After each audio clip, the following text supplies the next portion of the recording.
Welcome to the Epoch Philosophy Podcast. It's Epoch Philosophy, just in podcast form. Massive thanks to all who support the podcast and channel. Consider pledging a few dollars a month to keep this project alive. You'll receive access to some cool perks such as exclusive content, Discord access, voting on future content, and 100% ad-free podcasts and videos. Go to our website at epochphilosophy.com or head on over to our Patreon. Without further ado, let's get into it. All right. So, suppose dude, welcome. Everyone else, we got Tony from One Dime here. I don't think you really need much of an introduction, but for those who are kind of unaware about like who you are and what you do and I'm Tony. I run the YouTube channel called One Dime, where I do video essays and some mini documentaries on various topics like mainly history, economy, and politics. Political theory is my specialization. It's what I went to grad school for. I also have the podcast, One Dime Radio, where I kind of get into the more niche side of things. I talk about the same stuff that I do in the videos, but at a more deeper level with a bunch of guests that I found interesting. Of course, Epoch Philosophy was on the show recently to talk about the U.S. election.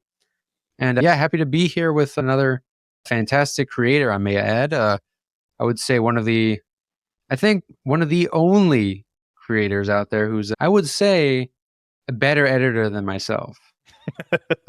Nah, I mean, I'm actually kind of lucky. I didn't know if you even knew this either, and some other people probably don't either. I switch back and forth between, I have a video editor now, and this guy, his name's Jay, by the way. So Jay, if you're listening to this by some reason, dude, Jay is a fucking phenomenal editor. So this last video with Deleuze and Guitar E, all the animation and stuff, he did that, and it is like, he's made me a better video editor too, like much better. This last video I did in the Philosophy of Kindness, it was all me, but no, so I've even gotten better because of Jay, an editor I brought on, and then some of the videos that you've seen is actually himself. So I can't take all the credit there, but yeah. So, but I appreciate that nonetheless.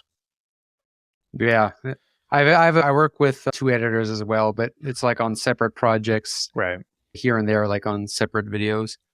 I tend to like they're definitely cleaner editors than me. Mm-hmm. A lot of people are cleaner editors than me. But I have like really crazy edits, like especially like Acid Communism is a video I'm very proud of aesthetically. Mm-hmm. Yeah, dude, editing's a weird, I mean, I'm sure you know this, and editing's weird as fuck. Like you have to have the technical skill, right? But like that is not enough. Like if you know how to edit, you know how to use all the tools and stuff, like you can do that. But if your like aesthetic vision for everything is not cohesive, it's going to look like shit regardless, right? Like I've always noticed that I've seen some editors who are really good about pacing. They're really good about doing technically kind of complex things, but none of it really like comes together.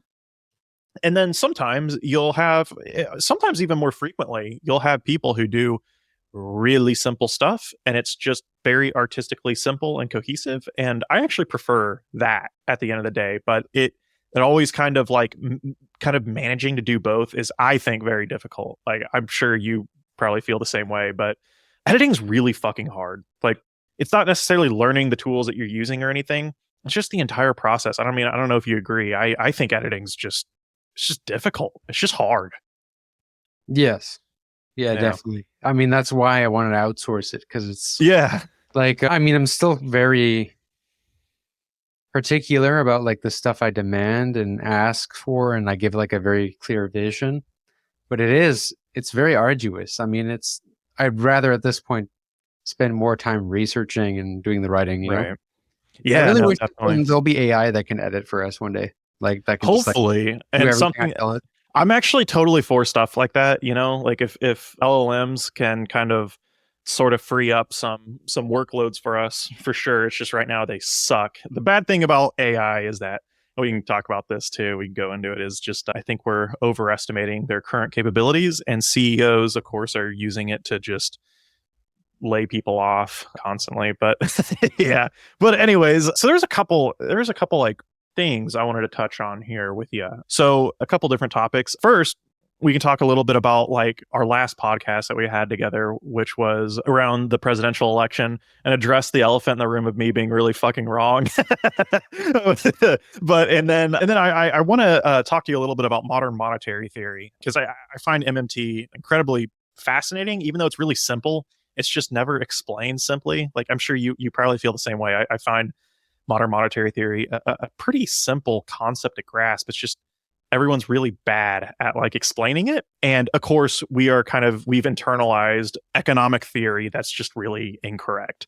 So I guess we can start with the first thing. So yeah, man. So last time I was on, and I don't feel bad about my prediction. I really don't, genuinely. And honestly, and it's to the credit of you, you've been able to look ahead of the prior political conundrum and how we like, analyze elections and stuff. And according to almost every traditional model, like I predicted, I was like, I think Kamala Harris is going to win. Obviously, it was a close race, and I figured she was not going to do any blowouts or anything. But she lost, and I was pretty certain based on, oh God, there was the Ann Selzer poll in Iowa like the most accurate pollster in the United States like ever, I believe. There was a couple other things, some early voting numbers looked really good for her. So yeah, I guess there's a lot of things in my mind that we can take away from the result of this election. I actually think this might have been the most pivotal election, not necessarily maybe by consequence, but just in general of what we can kind of like garner information of like where we are as a society and stuff. I think this election might be the most just like whoa kind of thing. But yeah, what are your general thoughts, and yeah, stuff like that. So there's a few reasons why I predicted Trump was going to strongly win. And it's because in 2016, they had Hillary Clinton leading in the polls by a lot. She lost. This time they had them close, neck and neck in polls. Some had Trump winning, some had Kamala winning, right? Yep. And the fact that it was close, I'm like, oh yeah, Trump's going to win by a lot. Because the polls are always biased against Trump. Like, right. That's just, there is a lot of bias against Trump. That doesn't mean that like, Trump is like a savior of the poor, right? But so there's the statistical aspect, but also, it was simply listening to him and JD Vance on Joe Rogan. Yeah. Really listening to Vance actually was the turning point where I was like, not only do I think Trump's going to win, I can see why people would vote for him. Not even at a delusional basis, even at a rational basis. Mm-hmm. So this is the hard thing to kind of really accept, I think, for a lot of people on the left. Because I've seen a lot of different reactions to Trump's victory. There is some people who are trying to do the whole 2016 thing, which is blame it on some identity groups, which is it's because she's a woman, it's because she's a person of color, all about race. And, no one would doubt that those are like generally liabilities in an election. Like, it's not like those factors would help her. But I mean, clearly she thought being a woman would help her to some extent because she would emphasize it a lot, actually. So, they seem to think that it's not a liability, I guess. But really, I think the people who thought it was all about race really missed the point. And, they're proven wrong also statistically because Trump did very well with Latinos and he did better with black people, especially black men, more than he did last time. Not to say he did amazing, but he did, I think, better than any Republican in quite a long time. And that's saying a lot, Yeah. No, this election really was, and I talked with a prior guest before you, but since I was on your podcast, that was really the main bulk of this. I really think this was like the most fascinating election of my lifetime, because it truly this election bucked every traditional kind of metric and how we can look at elections. It really did, dude. Like Kamala Harris, I mean, I think so anyways. Kamala Harris outraised Trump by, was it almost double? Because she was over $1 billion raised on her behalf. Yeah, raised him. I don't know by how much. Yeah. So, man, it was over $1 billion. And I mean, and we've been seeing the writing on the wall with this type of electoral logic of really whoever raises the most money is kind of going to win the election. That is essentially the Democratic operative philosophy to elections. Granted, we can make a Well, little bit. Yeah, 2016. yeah. Well, I know exactly, This and felt like 2016 all over again. That's why it it gave me totally that did. exact vibe. And so there was another thing, and this is like, and this isn't like necessarily, like a defense of why or why not. I should have thought Kamala Harris, would have won. But one of the things that we were seeing, like truly, this election fucked so much stuff up for pundits. It fucked everything up for even more so in 2016, if you ask me. Yes, Because definitely. there was a phenomenon that was happening in polling institutions this election cycle is called statistical clustering. So essentially, Nate Silver actually talked about this, and he actually made the point that like polling institutions are hurting real bad because polling numbers are so close. And the reason why that's kind of bad is that it is incredibly, like, it's nearly statistically impossible for all pollsters and their various methodologies to come to the same conclusion. And because of that, what they would do is likely the internal polling numbers were weighted. And so essentially some pollsters were, they probably had Kamala, like Ann Seltzer had Kamala Harris up in Iowa by like, was it like fucking 6 points, which is absurd, which is insane. But what that might tell us, or at least in retrospect, at least what it told a lot of other people, is that we underestimated Trump in 2016. We did in 2020 as well. Like Joe Biden did not win as far as like what many thought he would win at. And 2020 came along and they're neck and neck. So the idea was, with statistical clustering in mind, is that they're weighing the polls because they know they underestimated Trump so much that they are now overestimating. The logic being was that they're probably overestimating Trump's base or his support in the 2024 election. And guess what? No, they weren't. And they still underestimated Trump. They still did. It wasn't 2024. He swept all the swing states. Mm-hmm. It was still technically kind of a close election. It didn't quite look like it, but that's still like close enough that like, his improvement among Latino voters and other what you would traditionally call minority voters, if you will, was so much higher that like this really threw everything on its head. And I didn't actually think we'd be at the result that we're at. But yeah, this has changed my philosophy and how the left, the Democratic Party, any potential of another third party in the US, it changes so much because it's just, I think part of me, and maybe my bias, this is my want, my desire, might have perhaps had some sort of subconscious clouding of my prediction of the 2024 election. I really didn't want Trump to win. I really didn't. I think a lot of sane people didn't either. But there's always a possibility with this. There's always a possibility with the idea with Trump winning is that it might grant us a situation of where we can properly go through the pain. We can go through all the horrid shit that's likely going to happen, such that we actually have the opportunity to fundamentally address things. So Joe Biden winning in 2020 could have been a disaster in that logic, right? That all he did was stall the inevitable, which is I'm kind of where I'm settling now. And that we just have so much utter and complete work left to go. Like I just don't see, I do not, I truly don't see how our political reality is going to unfold come 2028. I mean, it is, I don't know. I don't know if you feel if you feel something that dramatic yourself, but Yes, definitely. No, there's a lot. There's something I didn't, there's a thought I didn't quite complete there in what I was trying to say before, which ties exactly into what you just said, which is that, I could have, it really clicked for me when I could actually understand why people would vote for Vance and also understand that they weren't necessarily stupid for voting based on that.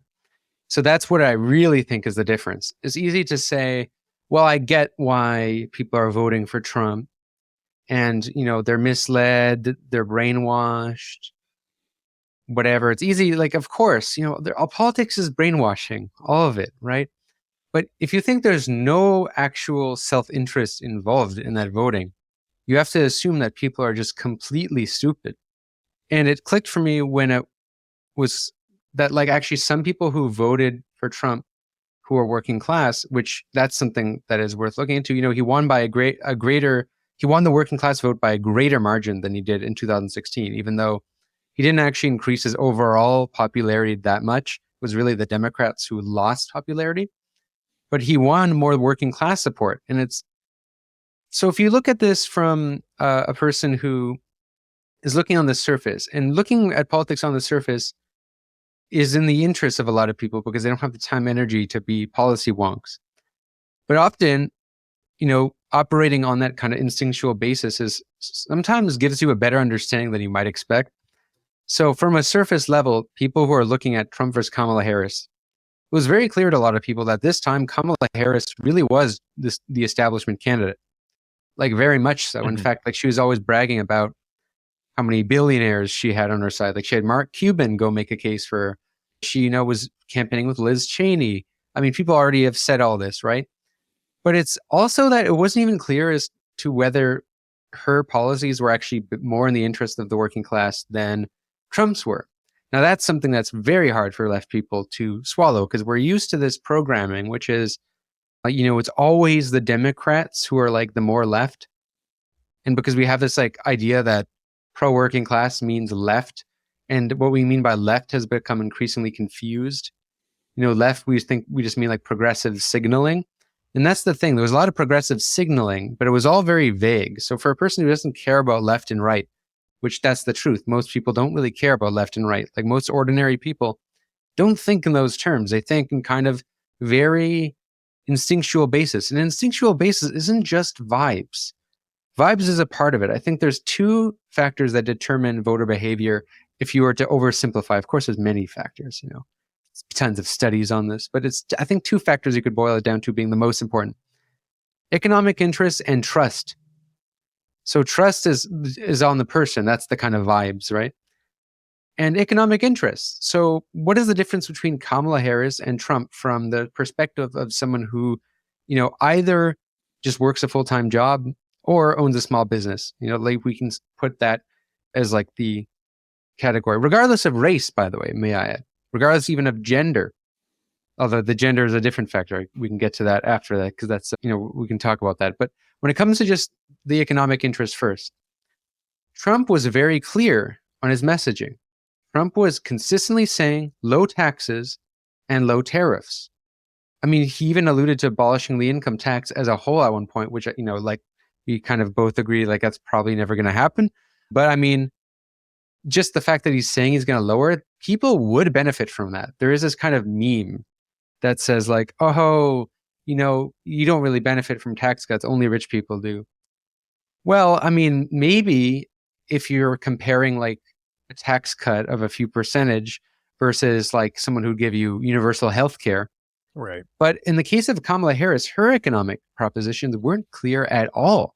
They were all over the place. I mean, at one point when she was running for the primaries, she alluded to supporting the Green New Deal, completely abandoned that. Alluded to Medicare for all, completely abandoned it. And no one believes that's going to happen because she has literal healthcare companies that were part of her donorship. So there's no way that's ever going to happen. What was she going to really do exactly? I mean, like she said she was going to put caps, like price controls, but no one's really clear as to how that's going to work because that hasn't been done in America, like ever since Nixon, really. Yeah. And she was talking about these means tested programs, saying she was going to have something like a free UBI for Black men, or something like very specific, Black unemployed men. And it was just all over the place. Wait, did she actually say that? She proposed a specific UBI based on... She didn't call it UBI, but it was basically like a tax credit, earned income tax credit, which is already a program that exists. Yeah. Yeah. But like it was means tested. And that's the thing about her, it's not clear because she changed her position so many times. When she was running the actual campaign, she dropped the whole trans issue. She stopped talking about stuff like that because she wanted to, appeal to people. But in the primary, when she was asked whether she would give free health care to, it's such a ridiculous question, undocumented trans migrants, and she said yes. And then, like, of course, she was probably trying to appeal to what she thought was, like, I guess, progressives at the time. And Trump used that single clip of her from way back then, over and over and over again. And like in the eyes of voters, they're like, what the hell? We don't even have healthcare for the general population. You're talking about giving healthcare to trans migrant. And of course, this is all bollocks, right? Mm. But, it's her fault for being so inconsistent that it was so easy for Trump to attack her. And also, this is where the trust comes in, right? Trump's a bullshitter. We all know that.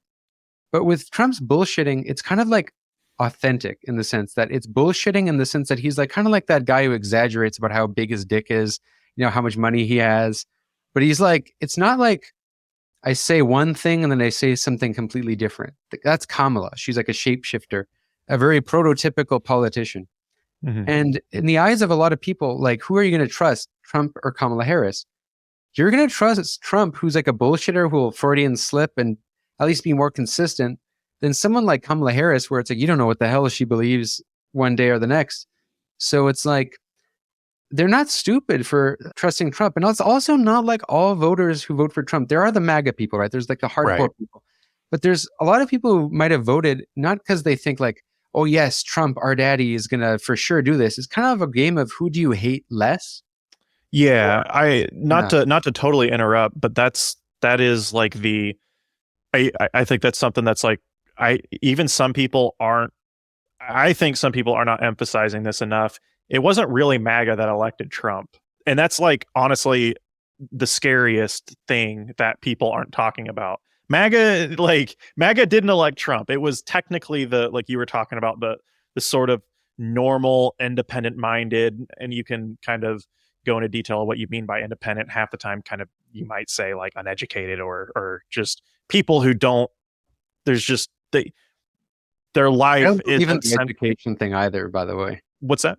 I don't even believe in the whole like, oh, it's because they're uneducated, because that's like the whole Democrats, like they've been saying that like we should have No, have it. I think yeah, some people are become like, just when they get degrees, a lot of people they become midwits, and I think a lot of Trump supporters are kind of average Joes, and sometimes well, average Joes are, which like might be the dimwit, right? I think the dimwit is sometimes like, the bell curve meme, which is the low IQ, mid IQ, and high IQ, and the low IQ and high IQ kind of level out. Like they have this. I think I kind of believe I there's something to that goes on in this stuff, because like a lot of people with these degrees, they assume, like, oh yes, the Trump people are so stupid and I'm so smart. But I remember it was very clear for me, like in 2020, when all these dimwits were talking about how Pete Buttigieg and Biden were better than Bernie Sanders because line go up, you can't have healthcare, you can't have housing.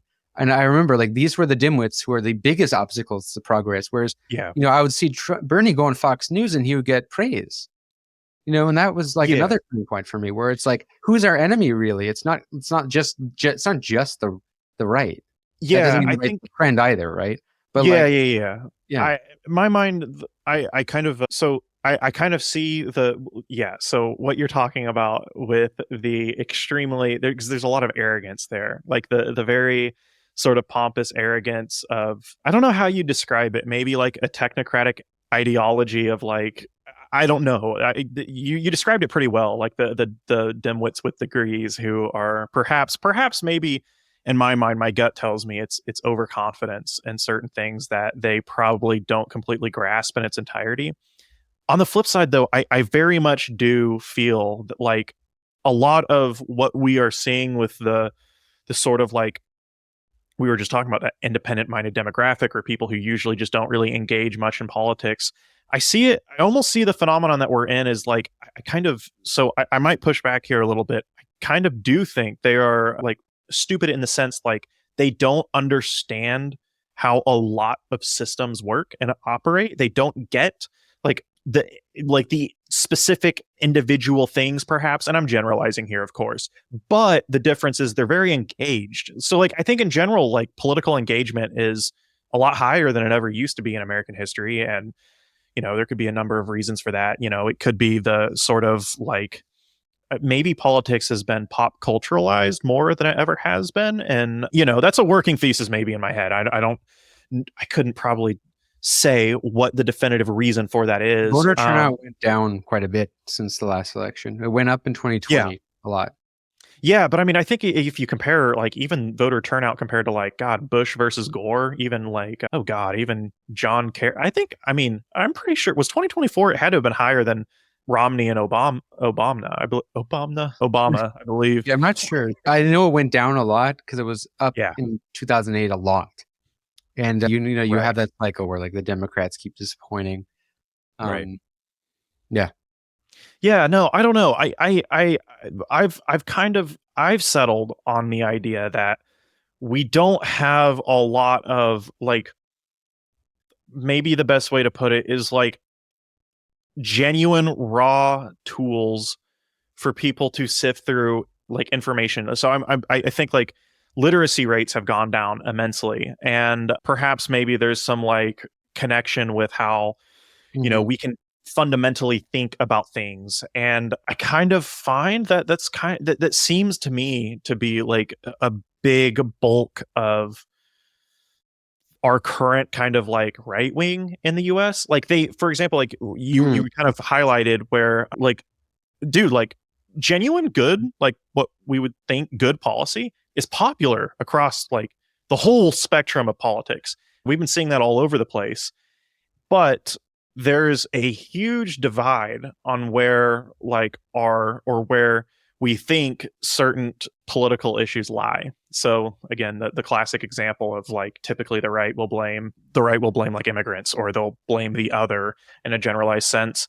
And the actual genuine left wing, there's usually a little bit more of a structural critique of capitalism and quid Right. pro That doesn't quo exist in corruption. America. What's Like that? that doesn't really exist in America on the mainstream scene anyway. Yeah, no, no, no, no. No, on like an actual core political electoral level, hell no. No, there Which is isn't. why I'm like saying like when it's like establishment liberals and these right Yeah, wing populists, right, right, right. it's not like it's rational in many ways to choose the right wing populist. Now I would say Yeah. it's only look. I would say this. I'll really this might shock some people, but if it wasn't for Trump's position on abortion, which actually his position on abortion, I'm pretty sure he's pro-choice. It's just like his Supreme Court appointees that screw that all up, right? If it wasn't his basically appointing of these ultra-conservative justices, right? And if it wasn't for his insane position on climate change, which is like complete and utter denialism, I would have voted for Trump if it wasn't for those two issues, because that's the only two issues I think he's significantly worse. And in some issues, he's better. He is better on taxes, actually. Trump on taxes is better. He's closer to the MMT position. Well, so the problem with I think I probably completely disagree there. Like, so for example, like my taxes as a worker went up because of Donald Trump. So for example, we're still under Trump's tax plan. I think it ends in 2025, and he raised taxes for working people and he lowered it for the wealthy. And we're still under that tax plan. So He, like one of the he did lower taxes, the federal rate for working class people, though. did he? Yeah, I don't know, I'm not man. sure why yours went I'm up. pretty sure under Are you like sure that wasn't your state? no, I Because mean I'm in a pretty red state. I Yeah, my understanding is that the incoming tax plan we have is Biden's, and it actually lowers my taxes. So this is like part of the conundrum that I've seen pointed out, where some people are like really like you'll see just like random Facebook posts. People are like, "Man, no, my Biden, tax." yeah, Biden didn't raise the tax on working class people. Yeah, yeah, yeah. So like, well, and for example, like people prior to like 2020 are like people my taxes did get raised 100%. I know that they did, and my wife's did as well.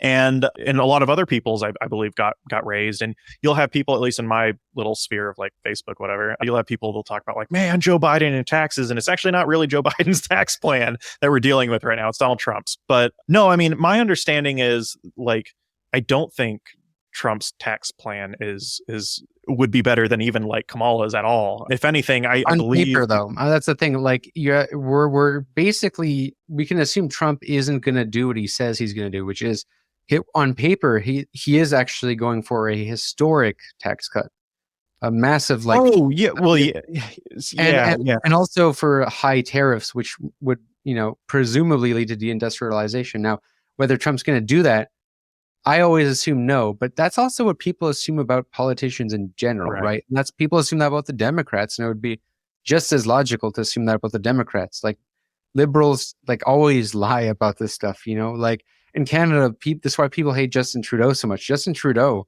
ran in 2015 on electoral reform and all kind of like huge policies, like even flirting with UBI at one point. Completely abandons all of that. Doesn't do any of that. Instead, he hits people with a carbon tax, which is like a heritage fund idea that just punishes moms with like soccer vans. Is that so in Canada, do they have individual taxes for like carbon footprint? It's not like There's a carbon tax. Yeah, it's basically a gas tax. oh shit. Oh wow. Yeah. That's rough. Yeah, I mean, like I totally get why people hate him. Yeah. Yeah, So, yeah, yeah. For sure.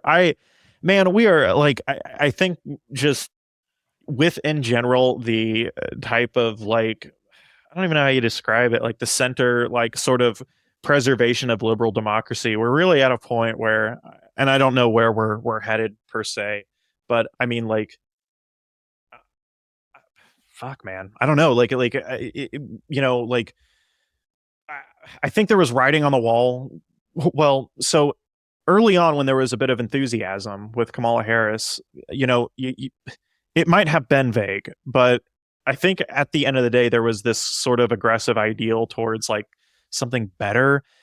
That said, something better quotations, but that even like that like shifted, and so like I'm like to the point where we're now at this stage where I don't know. It's become crystalline clear to me where like I don't think the Democrats' goal is to ever win elections. Like truly, and we've always kind of seen this right underneath where it's like really like the Democratic Party and a lot of other sort of centrist parties' entire real existence is hinged upon being controlled opposition for the essentially corporate overlords and where we live, whether you're in Europe or in the US. And that became really clear to me. So, for example, there was one, I don't know if you read this, there was a story that like an internal staffer for the Harris's campaign, I would assume that there was like this decision. Harris, I think, was going to choose Waltz like well before she ever announced that she was going to choose Waltz. And what happened was Waltz started his whole like these people are weird thing, and that like blew up everywhere. And the staffer came out and said like to a journalist somewhere, they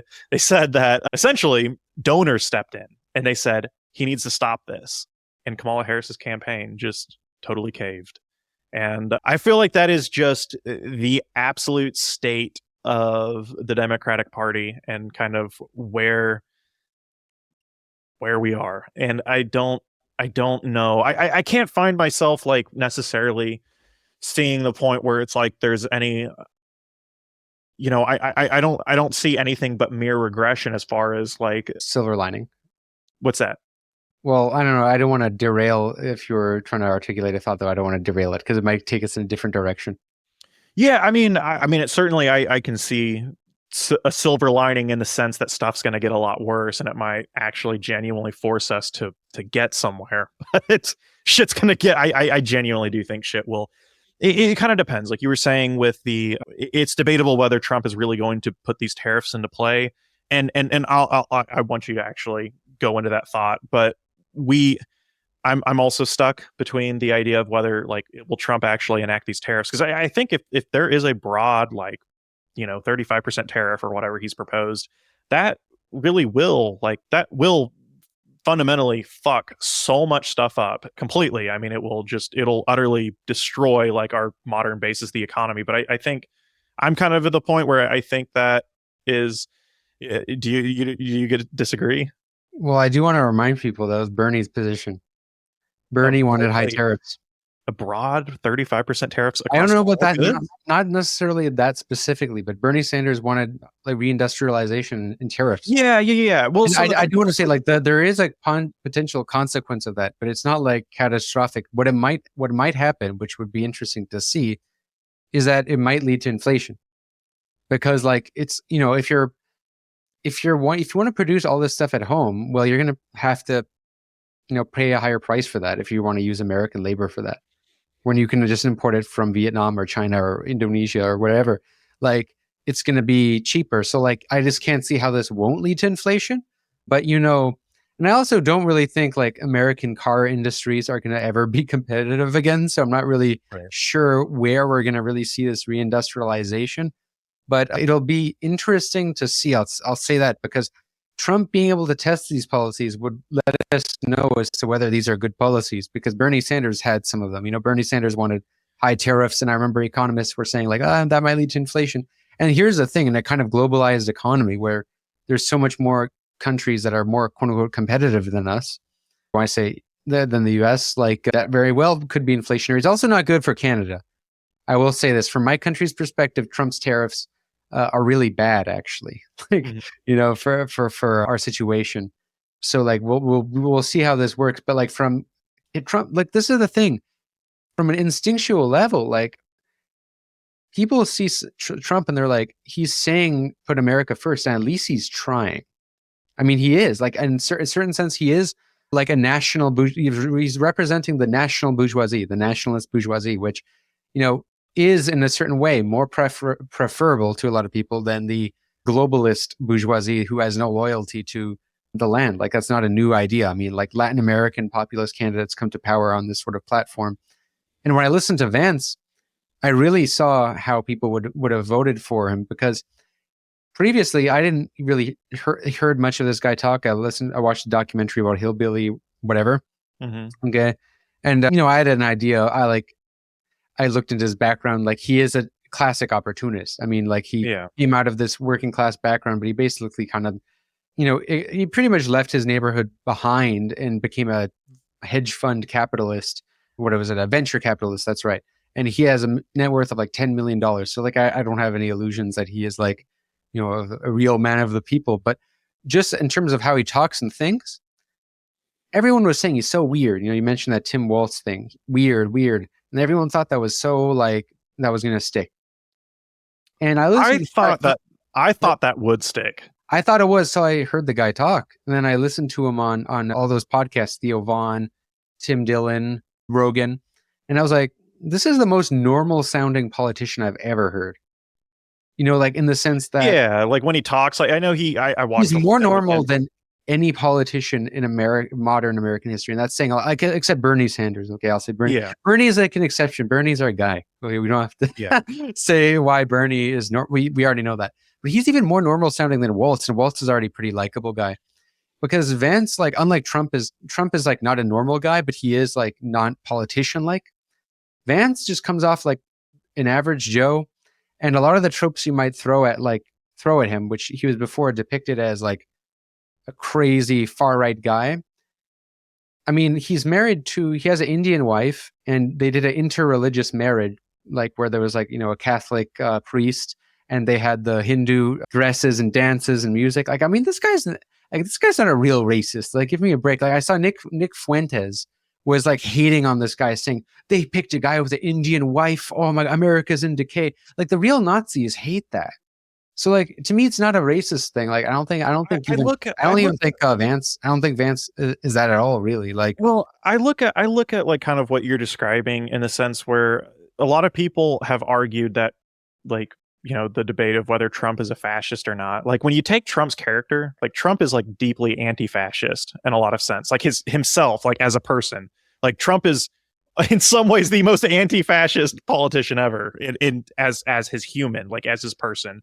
yeah, The, he's no ideological principles. no, exactly. He's like the perfect neoliberal. But I look at the kind of like sort of what is the best descriptor for a politician, and I almost look at it as like they are what they govern in a sense is kind of I think the most useful way to look at it. So, you know, when there is the debate whether Trump is a fascist or, you know, JD Vance is a racist, I don't have the same argument on the basis of JD Vance being a racist, but on the case of Trump himself being a fascist, I look at Trump as a fascist because it's essentially the administration that he's surrounded himself with. That is the kind of technical, like I really do like I think we are nearing a weird new sort of ultra nationalist sort of fascistic sort of 21st century new ideological front, if you will. And I mean, I think it's fair to say it is fascist in a sense, but that's kind of how I look at it. Like I look at it like JD Vance in the sense like, yeah, of course he grew up and, you know, he grew up in a What do you mean relatively by impoverished. fascist?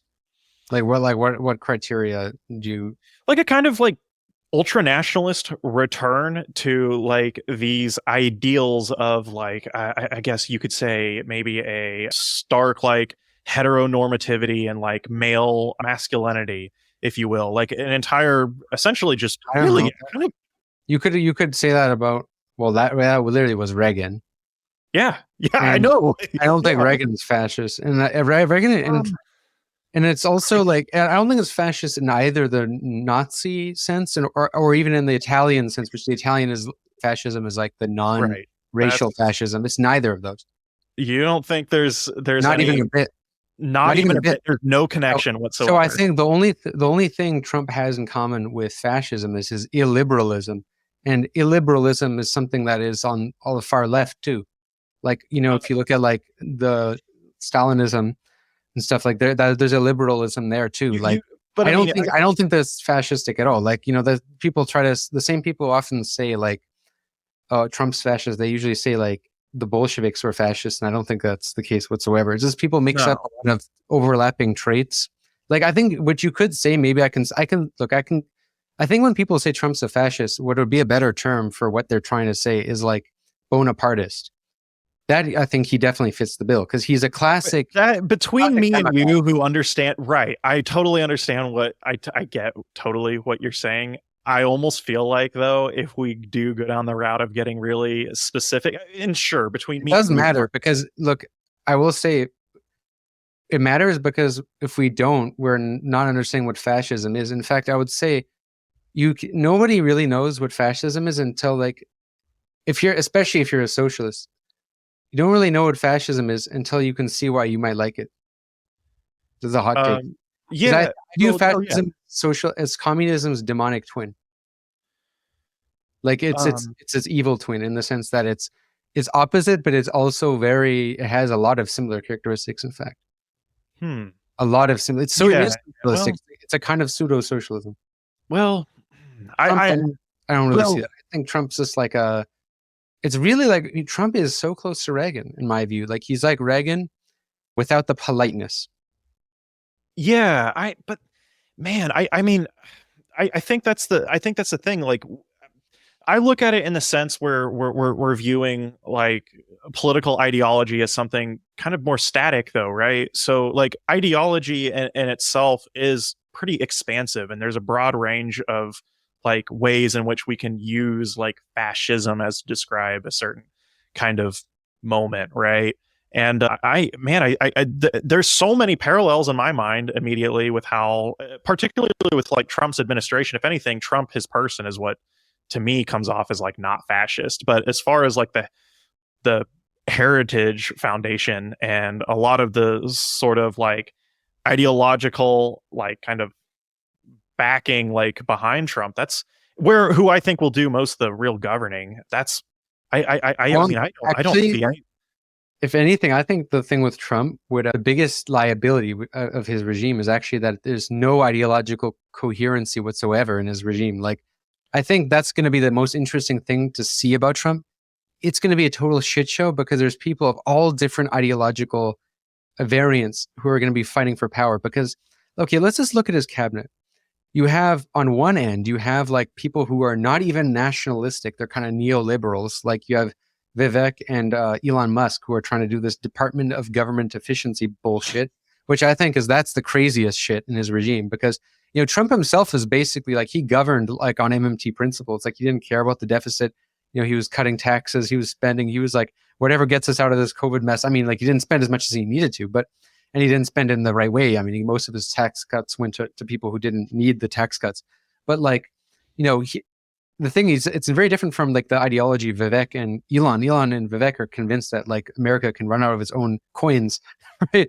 Well, we can talk about MMT maybe later, but in the other end, you have people like Rubio, who I think is the worst person in Trump's regime, who's fundamentally a neocon, which is against what Trump purports to believe, which he's supposed to be not a neocon. Definitely, I don't think Vance is very happy about the appointment of Rubio, but like, I think Trump's simply trying to, this whole time, that's how he won, partially by uniting his faction, as he appealed to like these different factions of the right to kind of unify them in this sort of demagogic way. So you have Rubio, completely different ideologically. I think we're going to get more hawkish positions with regard to Israel and maybe even Cuba. It's not going to be pretty. And foreign policy, if Rubio gets to make his decision, it's not going to be very good. I think on the Russia thing, it actually might lead to some peace, but unfortunately, Ukraine's going to get sacrificed like a lamb. But that was going to happen anyway. But like, because I think though, I do feel for Ukraine. I do think Ukraine is the victim, and Russia is absolutely the aggressor. I think Russia was doing this solely as defensive maneuver. You're naive, but like, I do think it will lead to more kind of peace. I mean, if he does like kind of let Russia essentially basically stops the war. But like, I mean, if he also look at his FBI appointee. He appointed a guy who, in the quotes of MSNBC, believes in the deep state conspiracy. So I think I'm okay. So I think I'm getting more. I think I'm getting more sense of what kind of your approach is. So that kind of makes a little more sense. So there's just not enough ideological coherency with Trump and even his governing body to even. I don't even think there's a single fascist in his department. Not even the deport immigrants guy. Not even the immigration guy, because that's not historically a fascist, like a exclusive to fascism, right? Like just trade unions in America who are pro like deporting migrants. Yeah.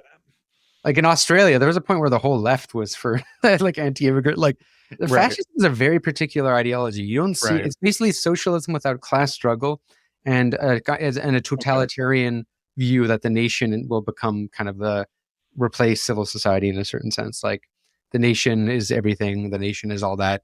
If there's a country is moving towards fascism, I don't think it's America. The U.S. Fair game, fair points. I'll have to think. I think in the sense I always try to like, in my mind, when I look at like what something is, what is our current moment, I try to really pay attention. These descriptors that we have for political phenomenon are rooted in history, and a very specific type of history. And so I think I'm always trying to figure out like what in our current state might represent that type of conundrum or like event or particular area in history, and their basic policy positions, their goals, their aims. And I've always found though on the surface, like when you look at it from a very like basic fundamental level, right, from a very maybe perhaps we can say a normie perspective, it's been really easy for me to see like the parallels and the understanding of Trump as like and like the sort of quote unquote surface level goals and aims of being a fascist. But I think you make good points though, that there's not any tangible coherency, and that there's, we might not have, like, we have semblances of fascism amidst like it's particularly like a reaction. Right. So that's why I think Reagan is such an apt example. I think the reason why people don't want to say it's Reagan, because it makes it seem like Trump isn't actually that huge of a unprecedented change. Mm-hmm. And I think people use the word fascism because I think fascism automatically means more bad. And you can be very bad without being fascist. Right. And there's all kind of different ideologies that are bad but not fascist. I mean, actually, much of the even countries that allied with the Axis in World War II weren't even fascist. Like, Portugal, or sorry, like Japan, for example. Japan was a far-right dictatorship. It wasn't really fascist, but it was, I think almost even worse in some ways than the Nazis were in terms of what they did to the Chinese. Right. So like, it's not like, I don't think in those terms, like, but also we need to remember why was Reagan popular.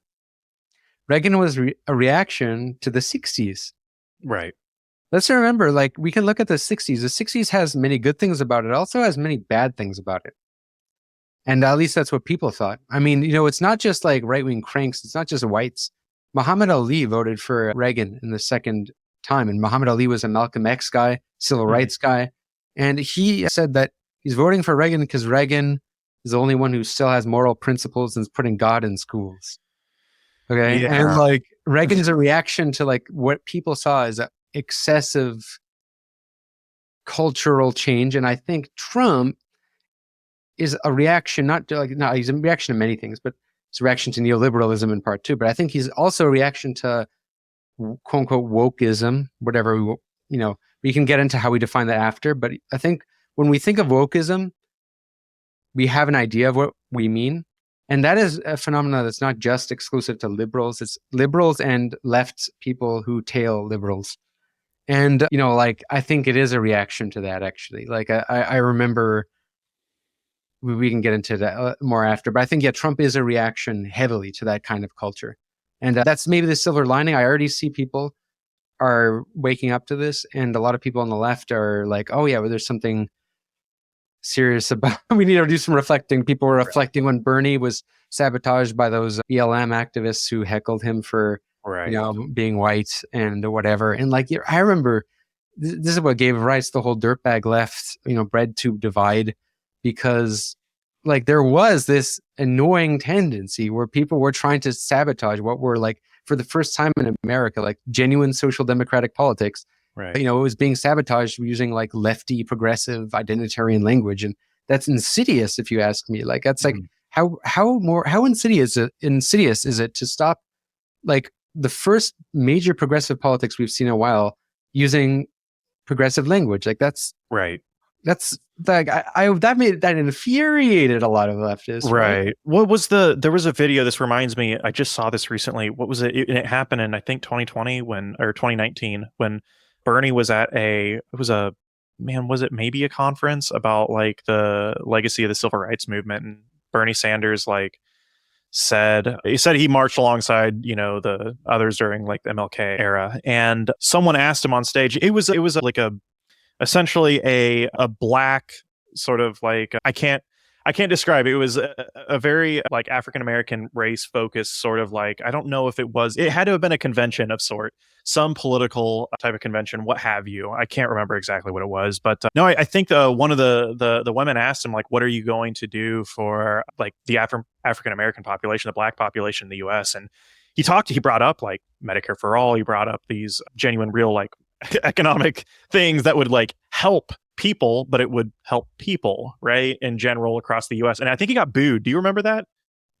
Do you remember that? That's precisely what I'm referring to. Yeah, exactly. Yeah, no, I'm with you. Yeah, there is like this very odious, what would the best way, arrogance, I guess, is the best way to put it, that I definitely think, at least now, I hope is kind of internally being addressed, but I'm not entirely sure that it will lead to any like new political like, sort of like reflection. But I already see it with like, well, look, I remember Jacobin, who was back in the day, was very much on the woke train.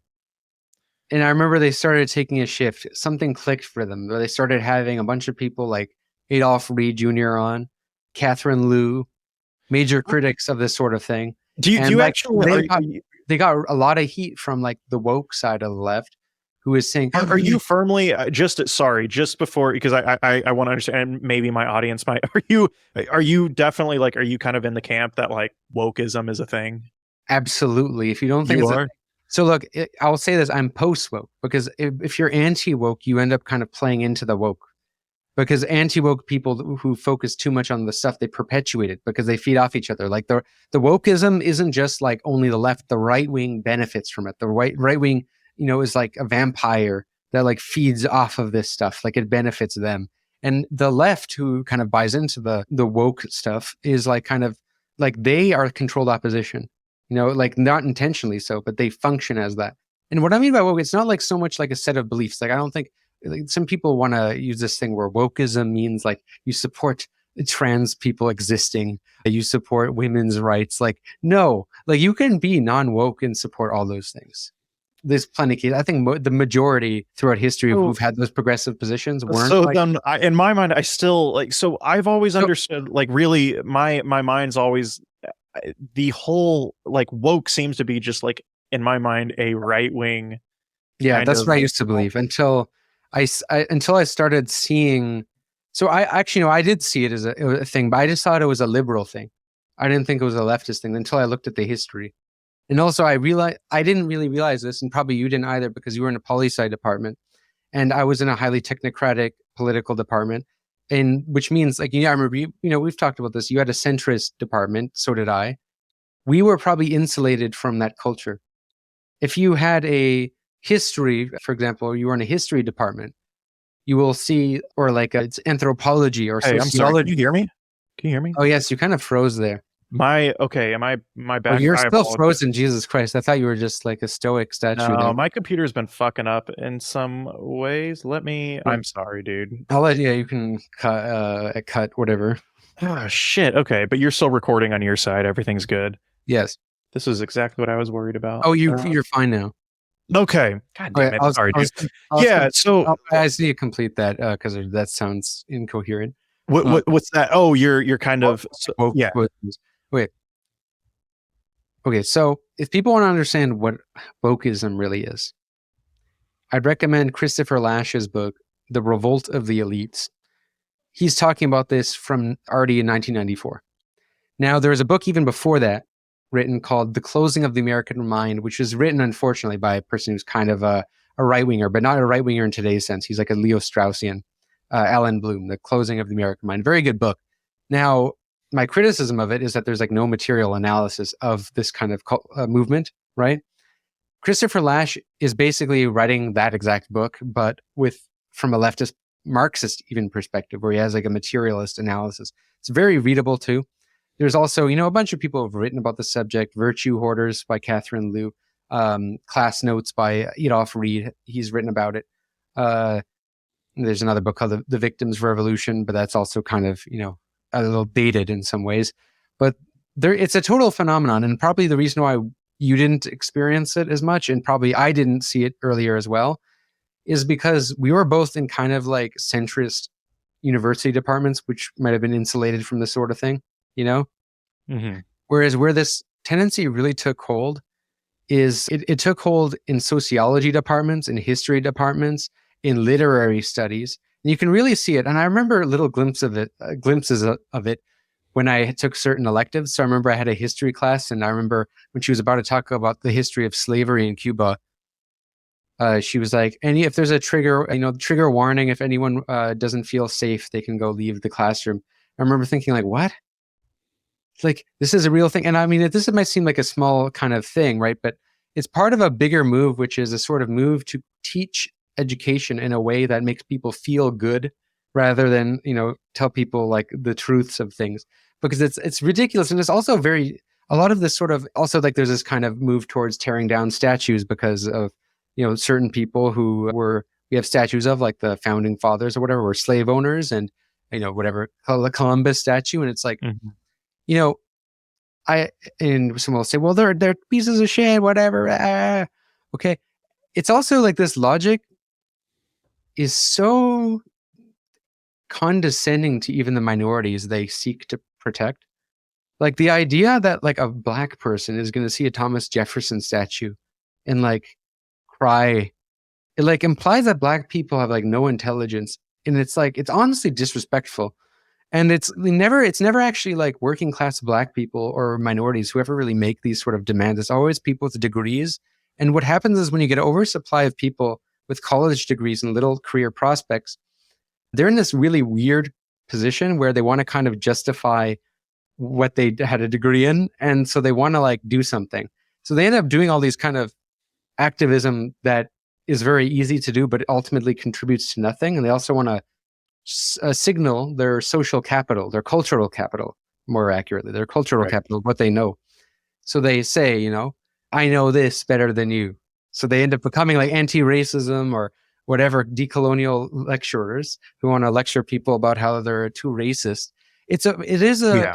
a real tendency. It's hard to articulate precisely because people use these terms and attack these different terms in different ways and often for different intentions. So That's kind of where, the yeah. right does sometimes have a malicious intention. Sometimes the right will say, when they say anti-woke, sometimes they do mean that kind of annoying tendency, but also sometimes they mean, oh, I wish I could just say the N-word, or I could just say, I could just be mean to disabled people or whatever. Like, sometimes those people are kind of have nefarious intentions, or sometimes they really do mean like, women's rights or stuff like that. But the majority of people don't really mean that. If you ask a lot of regular people, they find the left cringeworthy. That's like a big thing. And what makes that cringeworthy? And I think cringe is a lack of self-awareness. And that's exactly what is going on. A lot of the people who are these professional managerial class liberals, and why a lot of working people associate the left with them, is because the left also increasingly has come out of the universities. Activists have replaced organizers and revolutionaries. We have like professional activists now. And these professional activists, they come out of a milieu that is very isolating and makes them fundamentally have different subjectivities from people without degrees. So they come out using these language, using signifiers that nobody really relates to, even if they might have good intentions. Like, I'll give it a good example. Intersectionality. Intersectionality is one of those things that sounds good in principle, right? Because it's like, identity politics might have got co-opted by the elites, but what we really need is intersectionality, but let's just add class. Well, it's like race, class, gender. It is, and it comes off in a way where, like, for a regular person, they're kind of just thinking like, how is my life gonna matter? And how do you speak to things like that? It's often really like universalist policies, simple things that actually affect people's lives. This might sound really simplistic in my mind, though. So like the attitude that you talk about, 150%, I've seen all over, but in my mind, it's like, are they just being fucking assholes? Like in my mind, I don't know. You know what I mean? I would say it's a serious part. Right. Well, it might be a very specific type of asshole too, right? Where like the only thing that I fear perhaps with taking an approach that maybe might grant the type of language like woke is that I do see, well, and we could talk maybe potentially about intersectionality, because I actually always found intersectionality to be a little bit more comprehensive than I think a lot of what you're talking about with like identity. In theory, right? In theory. But like I said, as a political signifier, it's out of touch. It's like, Marxism. A lot of Marxism makes a lot of sense, but if you talk about Marxist ideas and overly jargon with using jargon, it's going to sound stupid and terrible. Like, just the word proletariat is a stupid signifier choice when talking to a working class person. Go say like workers of the like proletariat of the world unite. Like, or if a person, like, God's sake, like what the thing with the intersectional language too, it's like, you talk about how you're going to improve people's lives. You don't say like, and for the Latinos and for this community and that community. It just seems phony, because it is phony. Right. These people don't really have like a foot in the communities that they really claim to represent. Like, it's always like people with like degrees and, like their parents paid for their education, who are always trying to lecture people about, if they talk about class too much, maybe it'll endanger racial communities. And it's like, meanwhile, the racial communities are like, actually, no, like, I want to hear more about class because this is going to affect my thing, So it's, I don't know. I think Trump winning this time really like problematized that because of, the changes in the minority votes. Even like he won more Arab votes. That says something really, like, it's not even just the Latinos. Yeah, so my only thing about like looking at this through the lens of, because you're taking a very structural approach, that this is something embedded deeply into like an ideological approach to the arts and humanities that we've seen throughout universities. It's a real difference. So the issue is there's an oversupply of college graduates without jobs, which is a problem. Right. And a lot of the left is being made up of people from this sort of background. And the professional managerial class isn't just a class position, literally. If you have a degree, you're schooled in a PMC mindset. Like, for example, I'm very much schooled in a PMC mindset. It's just like I came out of the centrist PMC mindset, so it's a bit insulated a little from the kind of woke stuff, even though which made me actually more oblivious to the woke stuff. So, right. So originally I took this Michael Brooks position, which is like, it's annoying and it's a problem, but like, it's a distraction. So let's talk about what matters. And I get that. But even Michael Brooks, before his death, he was starting to really see the woke problem as an issue. He would say we need to talk more about it.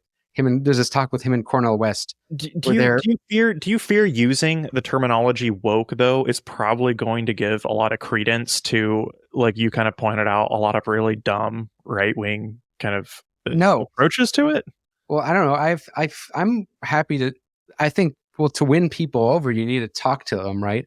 So sometimes when you want to talk to people, you do need to actually give credence to people. That's literally how you persuade them. Well, It's like, I usually always hear they're not always wrong about that. Like, I don't buy into the whole give credence to the right thing, because I hear that from well, Marx. so here, for example, let me clarify here. I hear that from very overtly like hateful, and I say this because there's personal people in my life that I've very much I know who fall into the very like anti woke thing, and it's incredibly hateful and it's racist. Like genuinely, really like when I say, I again I live in kind Yeah, of a there's red people area. like that. They exist, right? Yeah, so like when I say like give credence, it's just like there is a level of when we look at like where do we and who do we connect with as people, and of course those people are people, and I think looking at them as human beings who are probably suffering under a lot of the dire economic and material issues that we're all dealing with. I look at it in a sense though where if there is some sort of rhetorical game going on, I actually genuinely do at times like I perhaps this isn't as like broad reaching, across the whole like political realm of like talking points and rhetoric, but I do see something with like when there's such a foothold with the ideal of like what woke is. Well, one, usually the right, it's not very well defined. And so I guess certainly from your approach, like, yeah, like we want to define specifically as you have like what woke is, because in my mind, it's really like I know exactly what you're talking about. The very like assholish, like it's almost a hierarchical way of like expressing like like intellectual Also superiority. cringy. Yeah, and it is very cringy, right? Because you said it's like it's very unself-aware. I don't know, man. I just don't know if I Yeah. almost don't. Yeah. Like So here's another thing how I look at it too. Like so for example, like I see a lot of value even in like I see value in like contemporary like gender studies and a lot of like yeah, the I would too. yeah. So I I don't think that okay. has anything to do. Like, that's what I mean. Like, woke isn't like the problem. Is like we're not like that. People talk about gender and stuff at all. Like, there's a way to Okay. talk about these things that aren't cringeworthy. I mean, it's like this is the thing. Like, a lot of these studies, like gender studies, whatever, post-colonial theory, which there's a lot of problems in that theory. Believe me, a lot of problems in that theory. But like, it's also a lot of it's good. A lot of it is like important to like question some of the things we take in for granted. The postmodern stuff, a lot of that stuff I think leads to absolutely horrible politics, but it's not like the stuff is a bunch of bullcrap. I mean, a lot of it is very worthwhile to read and very useful. So it's a different question when we look at the studies of things versus the politics of things. Like, how do you do politics? I would apply all these criticisms of like, the intersectionality stuff just as equally to the Marxist people. So I'll give an example. Sometimes I hear from Marxist Leninists that if I'm critical of the Soviet Union or certain Soviet experiments, they'll say, "Aren't you're granting points to the Orwell and anti-communist talking points?" I'm thinking like, well, what do you mean? Like, I mean, like maybe because some of those things are true. Like, ever thought about that? Yeah, Maybe yeah, I'm wrong. yeah. Like, I see. like I see it in the sense. I also, if you see want it to in the appeal to people politically, right, right, you right. don't tell people like, oh yeah, Stalin, Yeah, I it's see it in the ridiculous. sense though. I see it in the sense that I associate the term woke specifically with like Turning Point USA, and I think that's where like a lot of people do. So like even right wingers themselves, like the vague idea of like what woke is in a sense. I think in a sense like if like it seems like how you define woke is a very specific concentrated like well thought out idea that I just don't know like I think It's a if you bad brought word. It's not a good word to describe what's happening. well yeah Like so that's the for thing. I'd example like rather like if you said like woke, I fear though that like you're gonna have some dipshit who's just gonna run with the idea that like Charlie Kirk, like essentially what Charlie Kirk means by like woke, if you will, if that makes sense.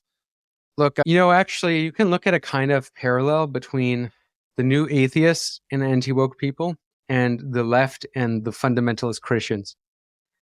So they're the fundamentalist Christians and the left university activists. I'll say left I'll maybe say like liberal left because you know what I mean. Like, are they really left? Whatever. That's some of them are, some of them aren't. Okay, and there's this like literalism to them and a lack of self awareness. So remember, not too long ago, even in the early 2000s, there was a Christian right who would be always freaking out about the slightest language thing. they would be freaking out about we can't celebrate Christmas, or they would be scared of like the slightest scandal. They would always be very paranoid about like anything like violating Christian morality, whatever. And the new atheists had a field day making fun of those people, like, and a lot of those new late atheists, I mean, there's a lot of people who've written about this and who have even made videos about it. A lot of these new atheist YouTubers and even like new atheist comedians who were originally, their target was the Christian right. Their target became the campus left, kind of starting around, I would say 2014 to 2000, to kind of like it sort of died out now because these, people aren't so a lot of people, I would say like the height of quote unquote wokeism was definitely like 2015, 16. And even after Trump's victory, but it's less prominent than it used to be. It still exists, but it's less prominent. It was absolute insanity before. I mean, it really was. Like, I remember it wasn't just that like Milo Yiannopoulos and Peterson couldn't speak at a campus because he was supposedly safe space. Okay. It was also like Adolf Reed was banned from speaking at a DSA conference at one point back when, more people at DSA used to buy into this stuff. Like Adolf Reed is like a Marxist black guy. And they're saying like what he's saying is going to affect. Like, are you kidding me? He has a book about like the South and segregation. Like, you're going to tell you like, and it's always, by the way, it's always like white people too. It's always white people who have money. Right. No, I Who totally are understand. always like wanting to police people about how, you're not making black people feel safe. And when it's, like, don't even get me started on this. Well, it is like you said, like it's kind of like that's an incredibly racist thing, and it's the same thing with like the whole like. I think roughly this is like what, in my mind, I've always attributed, like, I've always thought like woke was, like woke is just kind of like a signaling from the right to kind of like push a really like almost like this vague Trojan horse narrative for the various qualms that they have with like modern society, if you will. Like it's something inherently vague and flexible, but they do that. Well, yeah, no, I know, but like but like that doesn't mean it has to be that way. Like they say woke and then they'll follow it up with like, and that's why gays led to the degeneration of the Roman Empire. But like, whereas someone from the left, like myself or I don't know, Adolf Reed or whoever, even Michael Brooks would say like a talking point against the woke. It's like the talking point we'll say after that is about like capitalism. It's not about how like gays are ruining society or trans people are ruining society. Like it's fundamentally different. Like to equate them is ridiculous. It's just like the rights. The thing about the thing is there is a problem. And Christopher Lasch has this wonderful quote where he says, "The right at least recognize the problem, even if they have a totally confused approach and even nefarious approach to sometimes dealing with it." Right, but they recognize it. A lot of people on the left still don't recognize it. That's and well, more people on the left recognize it now, right? But like when he was very ahead of his time. When he was writing this in '94, when this was still like really like within the universities. Where you told me to read Christopher. Sorry, just not to totally derail. What book was that exactly? Well, so I recommended to you The Culture of Narcissism, which is his more critically acclaimed work, which is more. It talks about psychoanalysis and he invokes more like, it's more sophisticated, whereas Roll to the Elites is the book he wrote to have the masses read, quote unquote, like the majority. It's more accessible, but I actually think that's the better book at understanding the woke stuff, especially the 4th chapter, the 8th chapter, the 9th and 10th. Those are all really, really good at like understanding it. The thing about it is a lot of us can feel at the level of, if we take a Hegelian understanding of truth, okay, sense certainty, a lot of us can, at the level of sense certainty and perception, we can make connections with things and we do see this thing. Right. But we just don't have words to describe it. So sometimes we use these very inadequate terms to describe it, like woke or whatever. PMC kind of is better, but even that is not the best term because there is actually a right-wing PMC too. Say the merchant right, kind of, but is that really PMC or is that petty bourgeoisie, right? But like you can get debates of these terminology, but we kind of know intuitively what we mean, do we? The thing at the level of understanding, right? When you go at the level of understanding, we can lead to a pseudo understanding, whereas like this is the Hegel's hierarchy of knowledge here. So like at the level of understanding, sometimes on the left we'll think we know the truth, but really like we're actually blocking what would be more accurate way of seeing what's happening, which is the level of the gut feeling and the perception. Mm-hmm. And the right sometimes also has their way where they think they figure out the truth when they're like, okay, what's this woke thing? It's annoying. And then they kind of like tie it into this great big conspiracy where it's like they tie Peterson's the embodiment of this, right? Peterson, he ties in postmodernism, like contemporary woke liberalism with fucking neo-Marxism and all of these things together, gender studies. He just like puts it all together into this one giant cabal. And then all it takes is for a right winger to take it one step further and put the Jews, right? And then Right. there you got like a fucking fascistic conspiracy there, like, you know. So like, yeah, like, but that doesn't mean like, you know, like there's nothing worth looking at there. They just had Right. completely misdiagnosed the symptom, but Sure. it's not like playing into the right by acknowledging the symptom exists. They are just like diagnosing a symptom really incorrectly, right? That's a good point. That's kind of how I look at it, where like, again, the conundrum of the right being very much in favor of genuine helpful policy, but their political like adherence to party politics or what have you, the Republican Party, if you will, kind of being against those very interests themselves. Like they recognize there's this gut intuition towards something, they recognize it, but can they find the actual real like words, the vocabulary, and like kind of the, you know, potential pathways to getting there? Maybe not. That's a good point. I like that. So I guess so at this point, I would like to. I know we kind of glossed over a little bit of modern monetary theory a little bit. I still want to get kind of like your approach to like what that means right now and where kind of like where we should look at like incoming weird economic things, particularly like we discussed tariffs. I'm curious on that. But as we were describing, I was going to leave some time to go to an exclusive episode over on Patreon.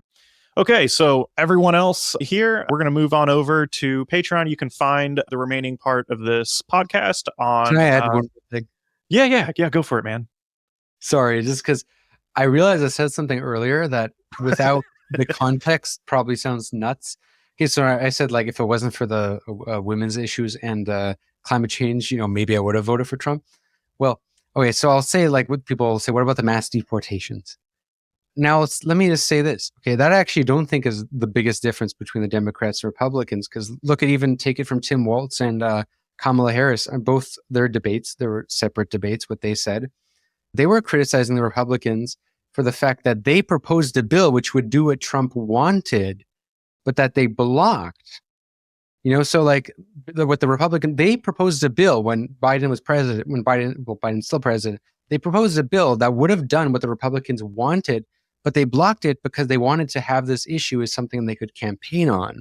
Oh, right, the immigration issue. We don't really care about immigration. We really care about immigration. So like they also have like they have this kind of same like for them they don't want to look at the real cause, deal with the real cause of mass illegal immigration, which is, you know, sanctioning countries and destabilizing the global south. Like they don't want to look at those issues. They just want to increase like, you know, militarize the border forever. You know, so like in that regard, I don't think that they're that different from the Republicans. You know, it's really like I really think the big issue is Supreme Court, women's issues, and you could say trans issues too, and basically the climate. And even the Democrats suck on this, but at least they acknowledge it exists. Right. She wanted to consider. Yeah. I mean, it's the conundrum. It's like the whole general issue of it really, dude, it's just controlled opposition. There's only so much. Like they really are just a wing of the Republican Party, I think. Like, and you know, Cartel. Yeah, absolutely. Yeah. So this is where me and Tony head on over to the exclusive podcast you can find on epochphilosophy.com or Patreon at Epoch.